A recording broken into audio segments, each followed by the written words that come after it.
بسم اللہ الرحمن الرحیم نحمدہ و نصلی علی رسولہ الکریم۔ ناظرین اکرام، السلام علیکم ورحمۃ اللہ وبرکاتہ۔ پچھلے پروگرام میں نے سیدنا نوح علیہ السلام سے متعلق کچھ ابتدائی گفتگو کی تھی۔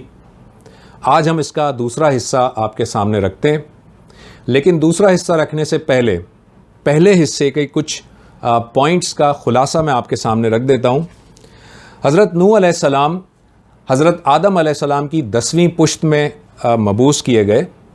آپ قوم بابل و نینوا کی طرف بھیجے گئے تھے۔ آپ کو 40 برس میں نبوت پر سرفراز اللہ تعالیٰ نے فرمایا اور آپ 950 سال تک اپنی قوم کے درمیان رہے۔ آپ کی قوم بہت سارے بتوں کی پوجا کیا کرتی تھی، جس میں سے 5 بڑے اہم بت تھے: ود، سوا، یغوث، یعوق اور نصر۔ آپ نے اپنی قوم کو بت پرستی سے باز رکھنے کی کوشش کی، توحید کی طرف بلایا، لیکن آپ کی قوم آپ کو جھٹلاتی رہی اور طرح طرح کے طعنے دیتی رہی، طنز کرتی رہی، یہاں تک کہ آپ کا بیٹا اور آپ کی بیوی بھی آپ پر ایمان نہیں لائے۔ اللہ تعالیٰ نے آپ سے یہ کہا کہ اس قوم کو چھوڑ دیجئے اور آپ ایک کشتی بنائیے، اور پھر آپ نے وہ کشتی تعمیر کی، اور کشتی روایات کے مطابق تقریباً 510 فٹ لمبی کشتی تھی اور 85 فٹ چوڑی اور 50 فٹ اونچی کشتی تھی، جس میں کہ 3 فلور تھے، 3 ڈیکس تھے۔ جب یہ کشتی تیار ہو گئی اور لوگوں نے جب مذاق اڑایا، اور کشتی جب تیار ہو رہی تھی تو مذاق اڑا رہے تھے، لیکن قرآن مجید بتاتا ہے وَمَكَرُوا وَمَكَرَ اللَّهُ وَاللَّهُ خَيْرُ الْمَاكِرِينَ کہ یہ لوگ اپنی تدبیر کرتے ہیں اور اللہ تعالیٰ اپنی تدبیر کرتا ہے، اور یقیناً اللہ تعالیٰ بہتر تدبیر کرنے والا ہے۔ تو جب یہ کشتی پوری طرح تیار ہو گئی اور اس قوم نے آپ کو طرح طرح سے طعنے دینے لگے اور ستانے لگے، تو بالآخر آپ نے اللہ تعالیٰ سے اپنی اس قوم کے لیے، جو کہ کفار تھی، جو کہ جن کے دلوں پہ مہر لگ گئی تھی، ان کے لیے آپ نے اللہ تعالیٰ سے بد دعا کی، اور آپ نے فرمایا کہ یا اللہ ان کو زندہ نہ چھوڑ۔ چنانچہ سورہ نوح کے اندر ہم دیکھتے ہیں کہ حضرت نوح علیہ السلام نے فرمایا، اور نوح نے کہا میرے رب، ان کافروں میں سے کوئی بھی زمین پر بسنے والا نہ چھوڑ۔ اگر تو نے ان کو چھوڑ دیا تو یہ تیرے بندوں کو گمراہ کریں گے، اور ان کی نسل سے جو بھی پیدا ہوگا وہ بدکار اور سخت کافر ہی ہوگا۔ میرے رب، مجھے اور میرے والدین کو اور ہر اس شخص کو جو میرے گھر میں مومن کی حیثیت سے داخل ہوا ہے، اور سب مومن مردوں اور عورتوں کو معاف فرما دے، اور ظالموں کے لیے ہلاکت کے سوا کسی چیز میں اضافہ نہ کر۔ جب انہوں نے یہ اللہ تعالیٰ سے فریاد کی، تو ہم دیکھتے ہیں کہ اللہ تعالیٰ نے واقعی کسی کافر کو اس روئے زمین پر زندہ نہیں چھوڑا۔ چنانچہ یہ ہوا کہ جب وہ کشتی پوری طرح تیار ہو گئی تو اللہ تعالیٰ نے حضرت نوح علیہ السلام سے کہا کہ آپ اور آپ کے خاندان کے لوگ اور آپ کے اہل ایمان ساتھی اس کشتی میں سوار ہو جائیں، اور اس کے ساتھ ساتھ جانوروں میں سے ہر جانور کا ایک ایک جوڑا بھی اس کشتی میں سوار کر لیں۔ یعنی سارے جانور کے ایک ایک جوڑے کو بھی اللہ تعالیٰ نے کہا کشتی میں سوار کریں، اہل ایمان ساتھیوں کو بھی کشتی میں سوار ہونے کا حکم دیا گیا، اور حضرت نوح اور ان کے اہل خانہ کو بھی اللہ تعالیٰ نے کہا کہ آپ کشتی میں سوار ہو جائیں۔ چنانچہ یہ سارے لوگ جب کشتی میں سوار ہو گئے، تو جیسا کہ میں نے پچھلے پروگرام میں آپ کو بتایا تھا کہ حضرت نوح علیہ السلام کا ایک بیٹا اور ان کی بیوی ایمان نہیں لائے تھے، چنانچہ وہ کشتی میں سوار نہیں ہوئے۔ جب یہ سارے اہل ایمان کشتی میں سوار ہو گئے تو پھر اللہ تعالیٰ نے آسمان کو حکم دیا کہ پانی برسا، اور زمین کو حکم دیا کہ پانی کو ابلنا شروع کر دو، پانی کو اگلنا شروع کر دو۔ اور قرآن مجید میں آتا ہے کہ تنور میں سے پانی نکلنے لگا، جو تنور ہوتا ہے، آگ کا تنور، اس کے اندر سے پانی ابلنے لگا۔ تو یہ مسلسل پانی آسمان سے برستا رہا، اور پانی زمین سے اگلنا شروع ہو گیا، اور اتنا پانی ہوا کہ ایک طوفان کی سی کیفیت آ گئی، اور اس طوفان کی کیفیت میں یہ کشتی جو حضرت نوح علیہ السلام کی کشتی تھی، یہ اس طوفان کے اندر اس لہر کے اندر جو ہے وہ تیرنے لگی۔ اور آپ نے دیکھا کہ آپ کا بیٹا جو ایمان نہیں لایا تھا، وہ ایک پہاڑ پر موجود تھا۔ آپ نے اسے آواز دی, آپ نے کہا کہ بیٹا میرے پاس آ جاؤ, اس کشتی کے اندر سوار ہو جاؤ, یہ طوفان تمہیں غرق کر دے گا.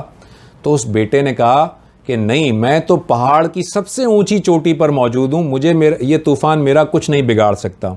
سیدنا نوح علیہ السلام نے کہا کہ بیٹا آج کے دن یہ جو طوفان ہے یہ کہیں پہ کسی کو زندہ نہیں چھوڑے گا. لیکن وہ بیٹا نہیں مانا, یہاں تک کہ ایک بہت بڑا پانی کی ایک بہت بڑی لہر آئی اور وہ حضرت نوح علیہ السلام کے بیٹے کو بہا کر لے جانے لگی. تو اس وقت حضرت نوح علیہ السلام نے اللہ تعالیٰ سے فریاد کی اور اللہ تعالیٰ سے یہ فرمایا کہ یا اللہ تو نے تو وعدہ کیا تھا کہ تو میرے اہل خانہ کو بچا لے گا. تو اللہ تعالیٰ نے کہا کہ یہ جو آپ کا بیٹا ہے یہ آپ کا اہل خانہ نہیں ہے, یہ تو اس نے تو گمراہی خریدی ہے. اس وجہ سے آپ مجھ سے کوئی ایسی چیز کی درخواست نہ کریں جس کے بارے میں آپ نہیں جانتے. اور میں آپ کو بتاتا ہوں, یہاں اسکرین پر آپ دیکھیں سورہ ہود آیت نمبر 45 سے 47 تک اللہ تعالیٰ نے جو فرمایا, میں آپ کو اس کا ترجمہ سناتا ہوں.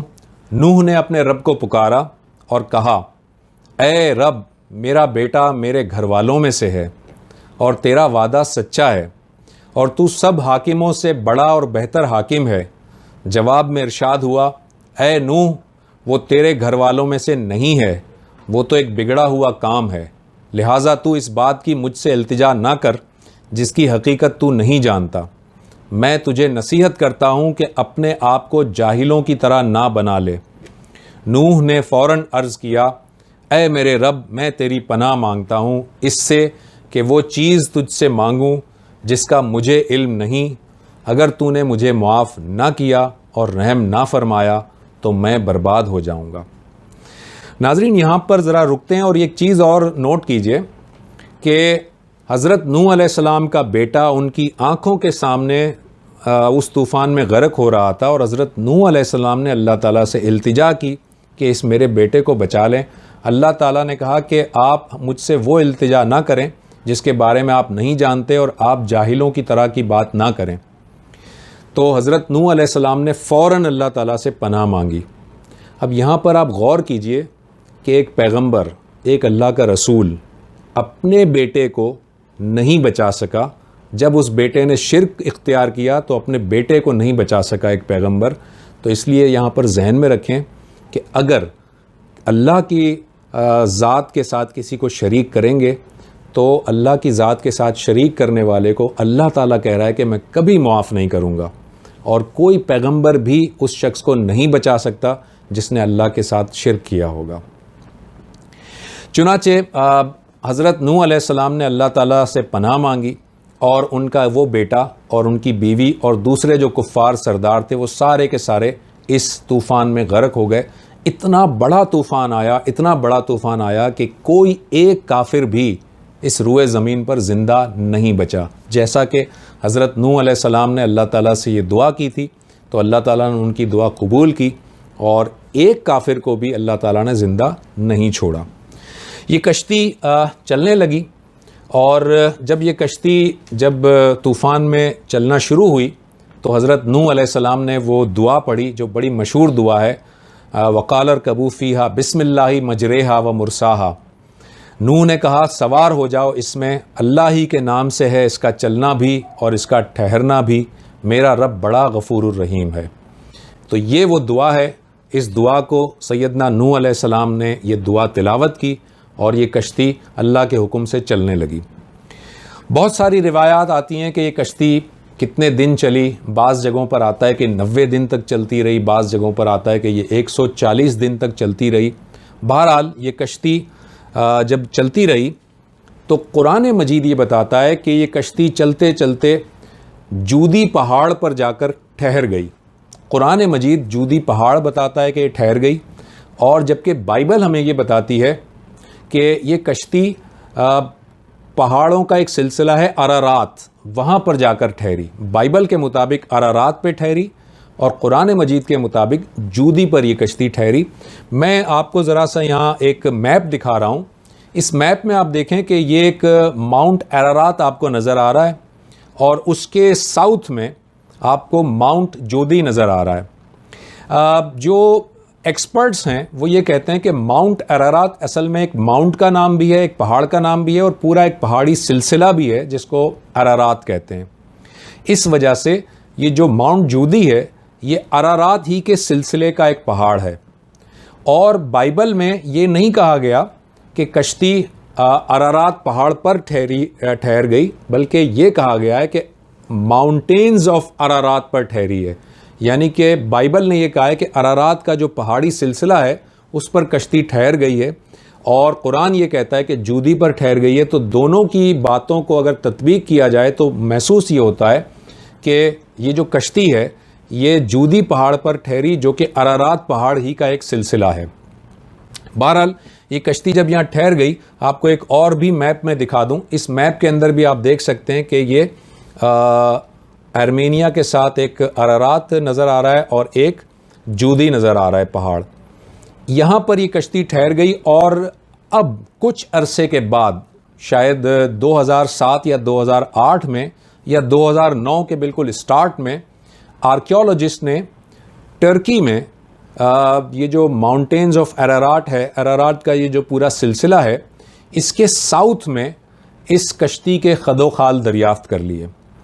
اسکرین پر آپ کے سامنے جو تصویر نظر آ رہی ہے، آرکیولوجسٹ کے مطابق یہ کشتی اس جگہ یہاں پر موجود ہے جہاں پر آپ کو یہ نشان نظر آ رہا ہے، لیکن آرکیولوجسٹ یہ کہتے ہیں کہ یہ کشتی پہلے اس جگہ موجود تھی جہاں پر آپ کو یہ ایرو نظر آ رہا ہے، اور کچھ عرصے کے بعد یہ کشتی لینڈ سلائڈنگ کی وجہ سے یا تیز بارشوں کی وجہ سے یا کسی اور وجہ سے، ارتھ کویک کی وجہ سے، یہ 2 کلومیٹر نیچے کی طرف گری، اور اب جو یہ ملی ہے وہ اس جگہ پر ملی ہے۔ اس کو جب اس کی میں مزید کچھ تصاویر آپ کو دکھاتا ہوں، اس کی ایک اور پکچر دیکھیں، آپ دیکھیں یہ جو ABCDE لکھے ہوئے ہیں یہ اس پوری کشتی کے خد و خال ہیں۔ یہ پوری کشتی ہے جو اصل میں کافی اندر تک دفن ہوئی ہے، اور اس کو جب نکالا گیا تو اس کے اندر یہ بڑے بڑے لکڑی کے تختے یہاں پر دریافت ہوئے، اور اس کے بارے میں آرکیولوجسٹ کا یہ کہنا ہے کہ یہی اصل میں نوحاز آرک ہے یا نوح کی کشتی ہے، اور اگر غور کریں تو یہ جودی پہاڑ ہی پر ملی ہے جیسا کہ قرآن مجید نے کہا تھا۔ یہاں پر آپ دیکھیں کہ اس کا ایک اور اسکرین شاٹ میں آپ کو دکھا رہا ہوں، اور اس میں کشتی کی جب لینتھ لی گئی تو یہ 515 فٹ نظر آئی، اور بائبل کے اندر بھی تقریباً یہ 505 یا 510 فٹ لکھی ہوئی ہے۔ تو اگر دیکھا جائے تو یہ بائبل کے جو لینتھ اور ڈائمنشن تھی بالکل اس کے مطابق یہ کشتی اسی طرح سے ہمیں ملی ہے۔ یہ ایک اور سائٹ ہے، اور یہاں ٹرکی نے اس پوری کی پوری سائٹ کو ایک آفیشیل وزٹ پلیس بنا دیا ہے۔ یہ آپ کو ایک اور پکچر نظر آ رہی ہے جس میں کشتی کا فرنٹ اور ریئر پارٹ نظر آ رہا ہے، آپ کو اس میں رب ٹمبر نظر آ رہی ہے۔ رب ٹمبر یعنی کہ جو مین اس کی باڈی ہے اس کی ٹمبر، اس کی لکڑی کا تختے جو ہے وہ یہاں پر نظر آ رہے ہیں۔ آپ کے سامنے اس وقت اسکرین پر یہ نیشنل جغرافی کے جو ایکسپرٹس ہیں ان کی ایک رپورٹ ہے، آپ یہاں دیکھ سکتے ہیں کہ یہ رپورٹ 30 اپریل 2010 کو شائع ہوئی، اور اس رپورٹ میں آپ دیکھیں اس پہ کلیئرلی لکھا ہوا ہے کہ دی ایکسپیڈیشن ٹیم از 99.9% شیور، یعنی 99.9% آرکیولوجسٹ شیور ہیں اس بات میں کہ یہی دراصل نوح علیہ السلام کی وہ کشتی ہے، اور یہ ایگزیکٹلی وہیں ملی جہاں پر قرآن مجید نے بتایا تھا۔ جب یہ کشتی رکی اپنی جگہ پر ٹھہر گئی تو اللہ تعالیٰ نے آسمان کو کہا کہ وہ تھم جائے، اور زمین سے کہا کہ وہ سارا پانی اپنی جسم کے اندر نگل لے۔ چنانچہ آہستہ آہستہ پانی خشک ہو گیا، اور یہ کشتی جو ٹھہر گئی تھی یہاں سے مسافر اترے، اور حضرت نوح علیہ السلام نے اتر کر ایک بستی قائم کی، اور اس بستی کو سمانیہ بستی کہتے ہیں، اور اس کو انگلش میں ولیج آف 8 کہتے ہیں۔ یہ سمانیہ بستی وہ تھی جہاں پر حضرت نوح علیہ السلام نے اپنی پوری کی پوری ان اہل ایمان ساتھیوں کو بسایا۔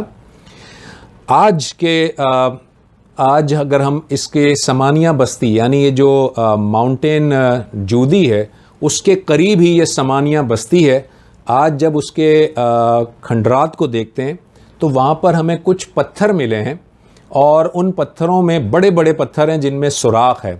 ان کے بارے میں آرکیولوجسٹ کا یہ کہنا ہے کہ یہ پتھر دراصل حضرت نوح علیہ السلام کی کشتی کے اینکرز تھے، یعنی لنگر تھے. کشتی کے جو لنگر تھے وہ یہ پتھر تھے.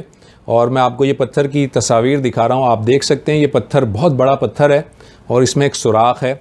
اور اس طرح سے یہ دوسرا پتھر دیکھیں، یہ بہت ہیوی پتھر ہیں جن میں کہ رسیاں، بہت بڑے بڑے جو رسے تھے بلکہ وہ باندھ کر کشتی کے ساتھ لٹکائے جاتے تھے تاکہ یہ کشتی لنگر انداز ہو سکے. اور یہ آپ پتھر دیکھ سکتے ہیں. اس کے علاوہ اس پکچر میں اگر آپ دیکھیں تو اوپر آپ کو یہ پتھر کی پکچر نظر آ رہی ہے اور نیچے ایک ڈیمونسٹریشن دکھائی گئی ہے کہ اگر یہ کشتی جب چلی ہوگی، جیسے چلی ہوگی اور اس کے ساتھ یہ لنگر ڈلے ہوئے ہوں گے تو یہ کشتی کی جو ایک امیجن کریں اگر ہم، تو یہ امیجینیشن کیسے ہے کہ یہ کشتی ہے اور آپ دیکھ سکتے ہیں کہ رسوں سے یہ لنگر جو ہے اس میں لٹکے ہوئے نظر آ رہے ہیں اور یہی وہ لنگر ہیں جو کہ دراصل یہ بڑے بڑے پتھر ہیں. اب ہم آتے ہیں اس بات پر کہ سیدنا نوح علیہ السلام نے جب وہاں پر اپنی قوم کو بسایا، اس کے بعد کچھ عرصے کے بعد سیدنا نوح علیہ السلام کا انتقال ہو گیا. یہ وہی ہے جیسا کہ میں نے کہا تھا کہ یا تو 1000 برس کے قریب آپ کی عمر مبارک تھی یا کم از کم 950 سال تو ضرور آپ کی عمر تھی، کیونکہ قرآن مجید ہمیں یہی بتاتا ہے. تو بہرحال آپ کا جب وصال ہوا تو آپ کا مقبرہ کہاں پر موجود ہے، اس کے بارے میں روایات کو جب ہم دیکھتے ہیں تو ہمارے پاس 5 مختلف روایات ملتی ہیں اور 5 مختلف لوکیشنز ہیں جو حضرت نوح علیہ السلام کے مقبرے سے منسوب کی جاتی ہیں. میں وہ 5 کی 5 آپ کو بتا دیتا ہوں. سب سے پہلے جودی پہاڑ کے مشرقی حصے میں ایک مسجد نوح ہے جہاں پر آپ کا مقبرہ بتایا جاتا ہے اور یہ مقبرہ ٹرکی میں ہے. آپ کے سامنے جو پکچر ہے یہ آپ دیکھ سکتے ہیں، یہ حضرت نوح علیہ السلام کے مقبرے کی ہے اور اس کے ساتھ ہی ایک مسجد ہے جس کا نام مسجد نوح ہے. یہ ٹرکی میں موجود ہے اور یہ جوڈی ماؤنٹین سے مشرق کی جانب ہے. اور اس کی دوسری میں آپ کو ایک امیج دکھاتا ہوں، یہ اس کی ایک دوسری امیج ہے. یہ بھی وہی امیج ہے، یعنی کہ مسجد نوح کے ساتھ یہ مقبرہ ہے جو ٹرکی میں موجود ہے. ایک دوسری روایت کے مطابق آپ کا مقبرہ آذربائیجان میں موجود ہے اور آذربائیجان آرمینیا والا جو ایریا ہے وہاں پر ہے. اور یہ ہے وہ مقبرہ جس کے بارے میں کہا جاتا ہے کہ یہ سیدنا نوح علیہ السلام کا مقبرہ ہے اور یہ آذربائیجان میں موجود ہے. اس کی ایک دوسری امیج آپ کو دکھاتا ہوں میں، یہ اس کی ایک دوسری امیج ہے جو کہ سیدنا نوح علیہ السلام کے مقبرے سے منسوب ہے. ایک تیسرا مقام سیدنا نوح علیہ السلام کے مقبرے کے بارے میں اردن میں کہا جاتا ہے. اردن کے جنوبی علاقے میں ایک مقام ہے جہاں پر آپ کا مقبرہ بتایا جاتا ہے اور یہ آپ کو پکچر جو نظر آ رہی ہے اس میں ایک سفید رنگ کی جو عمارت نظر آ رہی ہے، یہ ہے وہ مقبرہ جو اردن میں موجود ہے. اور تقریباً یہ 60 اسکوائر میٹر کے رقبے میں یہ بلڈنگ موجود ہے. اس کا ذرا کلوز ویو میں آپ کو دکھاتا ہوں تو یہ ہے وہ کلوز ویو اور اس کے بارے میں کہا جاتا ہے کہ یہ سیدنا نوح علیہ السلام کا مقبرہ ہے اور یہ اردن میں موجود ہے. چوتھی جو لوکیشن ہے وہ لیبنن میں ہے. لیبنن میں آپ کا مقبرہ بتایا جاتا ہے اور یہ مقبرہ جو آپ کا لیبنن میں بتایا جاتا ہے یہ 32 میٹر لمبا، 2.5 میٹر چوڑا اور 1 میٹر اونچا ہے. اور یہ آپ اسکرین پر اس وقت دیکھ سکتے ہیں، یہ ہے وہ مقبرہ جس کے بارے میں بتایا جاتا ہے کہ یہ سیدنا نوح علیہ السلام کا مقبرہ ہے اور یہ لبنان میں موجود ہے. اور آپ یہاں دیکھ سکتے ہیں اس کی دیوار پر لکھا ہے سلام علی نوح فی العالمین، یعنی کہ اللہ تعالیٰ نے سلام بھیجا ہے نوح پر. اور یہ قرآن مجید کی آیت ہے، اللہ تعالیٰ نے حضرت نوح علیہ السلام کے اوپر سلام بھیجا ہے. ایک پانچواں جو علاقہ ہے، پانچواں جو مقام ہے جو منسوب کیا جاتا ہے حضرت نوح علیہ السلام کے مقبرے سے، وہ نجف میں موجود ہے، عراق میں موجود ہے. اور عراق میں ایک مسجد ہے، مسجد علی. یہ مسجد علی جو عراق میں موجود ہے، نجف کے مقام میں موجود ہے. آپ کو اسکرین پر یہ مسجد علی کی پکچر نظر آ رہی ہے اور یہ اس کی دوسرا اسکرین شاٹ ہے. اس مسجد علی میں سیدنا علی رضی اللہ تعالیٰ عنہ کا مقبرہ بھی ہے، اور اس کے ساتھ ساتھ روایات کے مطابق یہاں پر حضرت نوح علیہ السلام بھی مدفون ہیں، اور یہاں پر حضرت آدم علیہ السلام کا مقبرہ بھی بتایا جاتا ہے۔ سیدنا نوح علیہ السلام کے وصال کے بعد ایک بائبل سے ہمیں ایک متھ کا پتہ چلتا ہے، وہ متھ آپ کے سامنے رکھ دیتا ہوں، مگر اس کی تصدیق نہیں کی جا سکتی۔ ان کے وصال کے بعد ان کی قوم کے لوگوں نے یہ طے کیا کہ ہم ایک بہت بلند عمارت بناتے ہیں، اور وہ عمارت اتنی بلند بنائیں گے کہ جس سے ہم جنت کو چھو لیں، اور کوئی دوسرا جو طوفان ہے وہ اب ہمیں غرق نہ کر سکے، ہمیں نقصان نہ پہنچا سکے۔